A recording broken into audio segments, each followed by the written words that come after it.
O Evangelho de São João, no capítulo 20. Evangelho de São João, no capítulo 20, a partir do versículo 19. Evangelho de São João, capítulo 20, a partir do versículo 19. Amém ou misericórdia?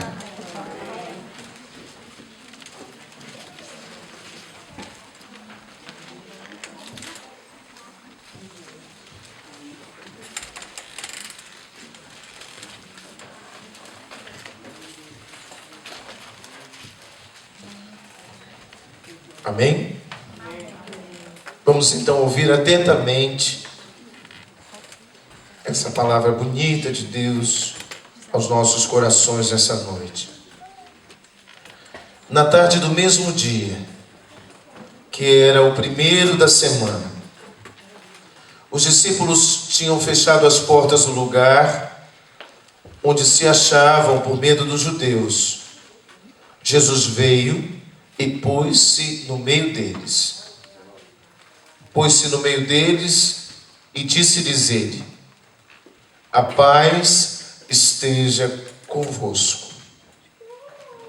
Dito isso, mostrou-lhes as mãos e o lado, e os discípulos alegraram-se ao ver o Senhor. Disse-lhes outra vez: a paz esteja convosco. Como o Pai me enviou, assim também eu vos envio a vós. Depois dessas palavras soprou sobre eles, dizendo-lhes: recebei o Espírito Santo. Aqueles a quem perdoardes os pecados, lhes serão perdoados. Aqueles a quem os retiverdes, lhes serão retidos. Tomé, um dos 12, chamado Dídimo, não estava com eles quando veio Jesus. Os outros discípulos disseram-lhe: vimos o Senhor. Mas ele replicou-lhes: se não vir nas suas mãos o sinal dos pregos, e não puser o meu dedo no lugar dos pregos, e não introduzir a minha mão no seu lado, não acreditarei. 8 dias depois estavam seus discípulos outra vez no mesmo lugar, e Tomé com eles. Estando trancadas as portas, veio Jesus, pôs-se no meio deles e disse: a paz esteja convosco. Depois disse a Tomé: introduz aqui o teu dedo e vê as minhas mãos. Põe tua mão no meu lado. Não sejas incrédulo, mas um homem de fé. Respondeu-lhe Tomé: meu Senhor e meu Deus. Vamos juntos? Meu Senhor e meu Deus. Disse-lhe Jesus: crestes porque me viste? Felizes aqueles que crerem sem ter visto. Palavra da salvação. Glória a vós. Vamos aplaudir a palavra do Evangelho, a palavra de Jesus. Meus irmãos e minhas irmãs, muito boa noite a todos mais uma vez. Gostei não. Eu vim numa estrada intensa para chegar aqui. Eu vi um boa noite assim, tão entregando os pontos. Boa noite! Agora sim. Eu queria então partilhar com vocês essa palavra, né? Que eu vim ruminando no coração, pensando, né? O quanto Deus tinha a dizer-nos através dessa palavra.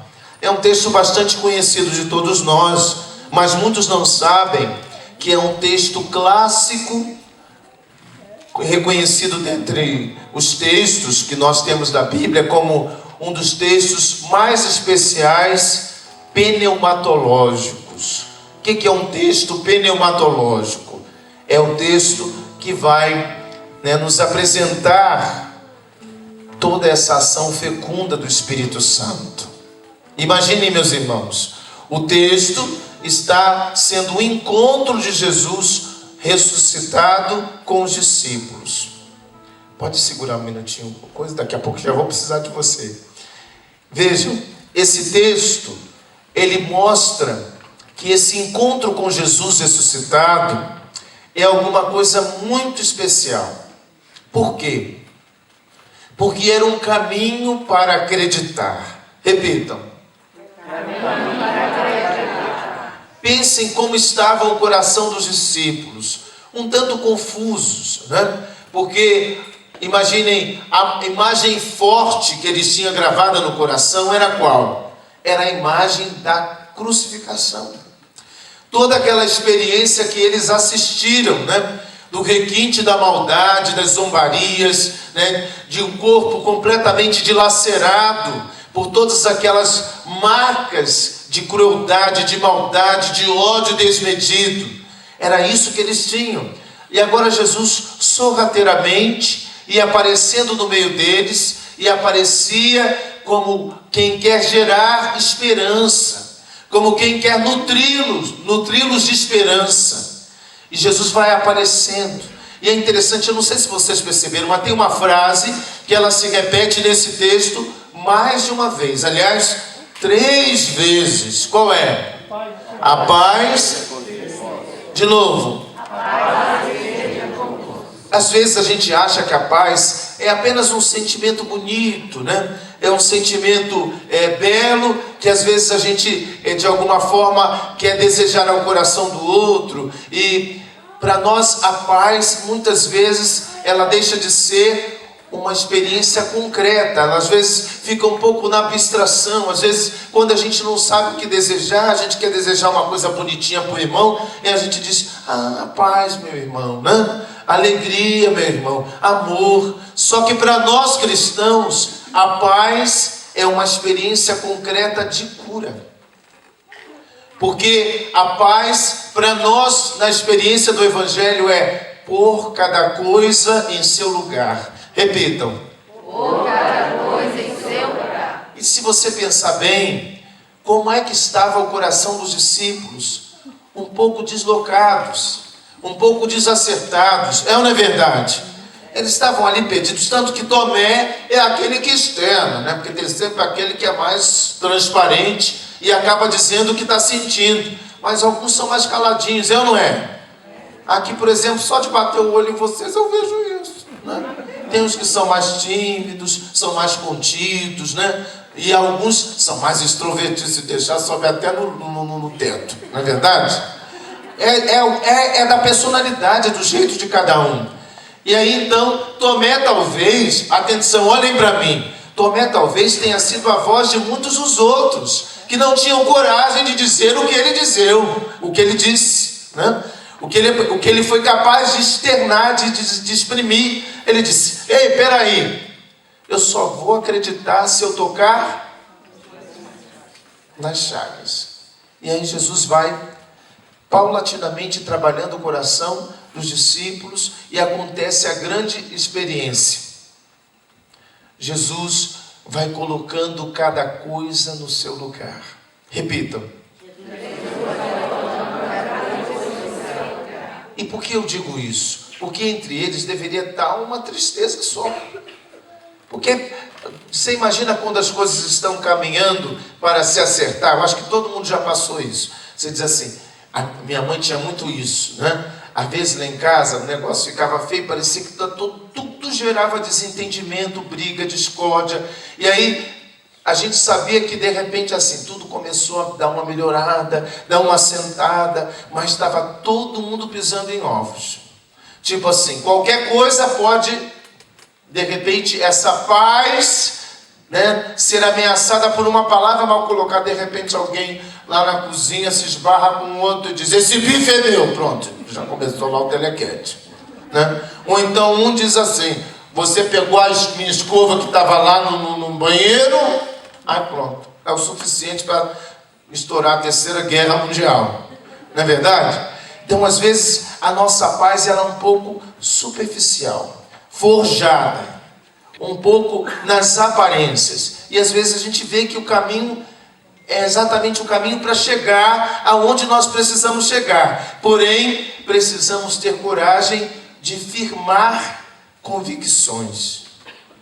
E eu diria que esse firmar convicções é em que de verdade o seu coração acredita.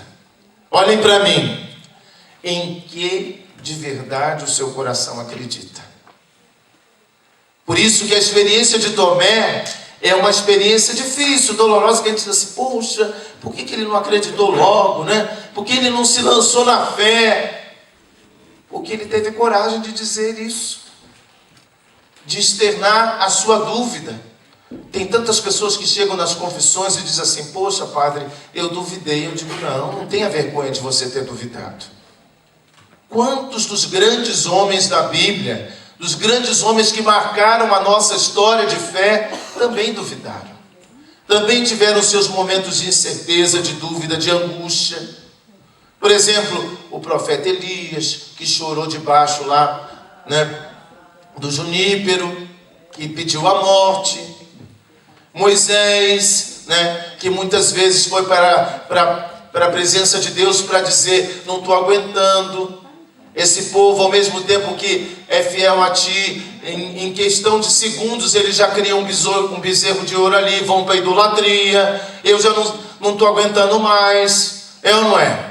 Os profetas vivem as suas experiências também de cansaço, de desgaste, né? De desacreditar até nas suas próprias forças, de desacreditar até nas suas próprias capacidades de continuar na missão de Deus. E tem pessoas aqui que sabem bem o que eu estou falando.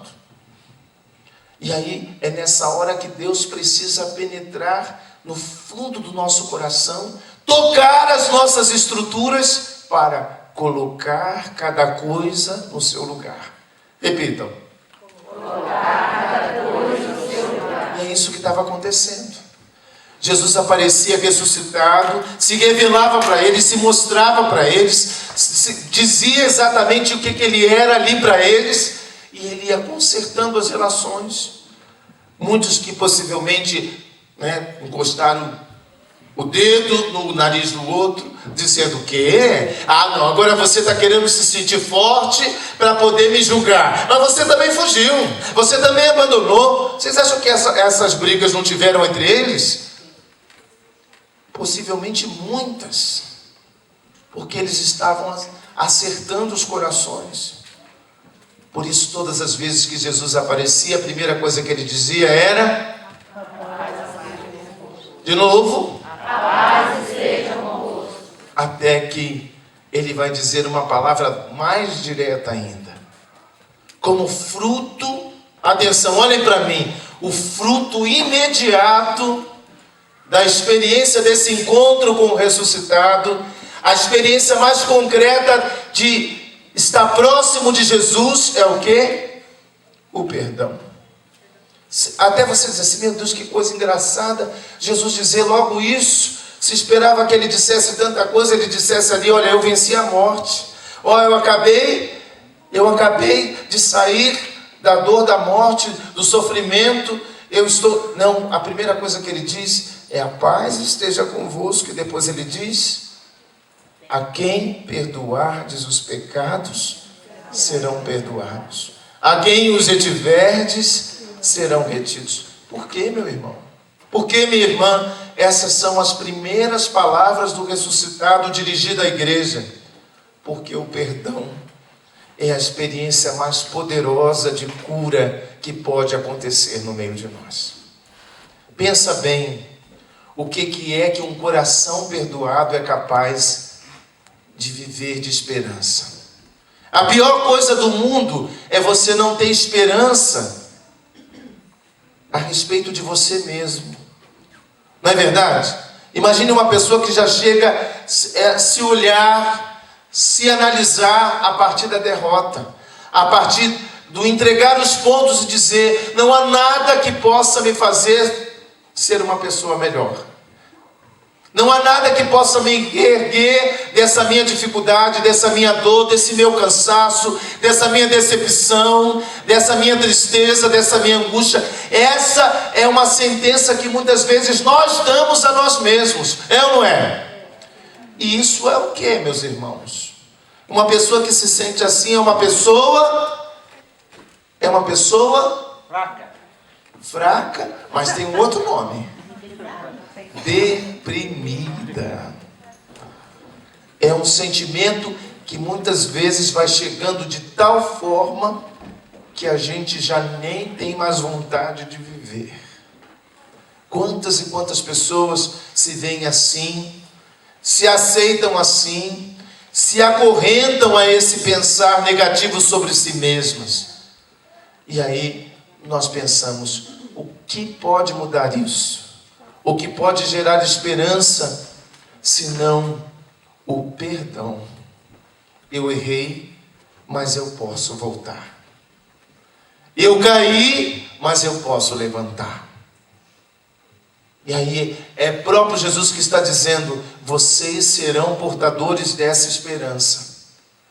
Como quem diz, eu estou consertando, olhem para mim. Como quem diz, eu estou consertando o coração de vocês para você consertar o coração dos outros. Vocês consertarem o coração dos outros. Porque Jesus está falando com aqueles que são os homens da primeira hora. São aqueles preciosos corações que ele trabalhou junto deles durante muito tempo, no seu ministério de vida pública. Quem são os apóstolos? São os que viram os milagres, são os que receberam em primeira mão os ensinamentos de Jesus, são aqueles que experimentaram todos os momentos importantes da missão de Jesus, para agora serem a missão de Jesus no mundo. E aí Jesus, como quem diz, deixa eu consertar o coração de vocês, para vocês consertarem o coração dos outros. Deixa eu curar o coração de vocês, para vocês curarem o coração dos outros. Olhem para mim. Você tem consciência disso? Às vezes a gente não tem noção do que no Espírito Santo a gente possa ser. No que no Espírito Santo você possa se tornar. Eu muitas vezes vi isso acontecer. Muitas vezes eu vi isso concretamente acontecer no meu ministério. Às vezes você precisa até cair em si e dizer, não, peraí. São tantas pessoas que a gente atende, que a gente orienta, que a gente tem a oportunidade de falar, mas aí você tem que dizer, não, para Deus sempre aquele coração é único. É ou não é? Eu muitas vezes, eu quase que me dei um próprio beliscão para dizer, peraí, sei que o cansaço às vezes é grande, mas não, cada coração deve ser olhado de uma forma especial. Eu lembro de uma moça que trabalhava na minha igreja e que realmente era uma pessoa muito difícil. Sabe aquela pessoa que tinha dificuldade para trabalhar com outras pessoas? Sabe como é que é isso? Não, aqui não se sabe porque aqui todo mundo é maravilhoso, né? Vejam, ela era uma pessoa de uma capacidade para organizar, para limpar, para fazer tudo. Uma coisa maravilhosa. Só que uma pessoa difícil de se comunicar. Que se ela pudesse escolher em fazer sozinha, ela preferia fazer sozinha. Ela chegava a dizer para mim, não, padre, deixa eu fazer sozinha que é melhor.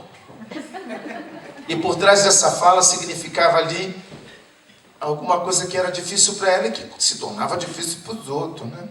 Difícil para os outros. Então, você precisa ter olhos de águia, coração sensível para cuidar do coração de uma pessoa.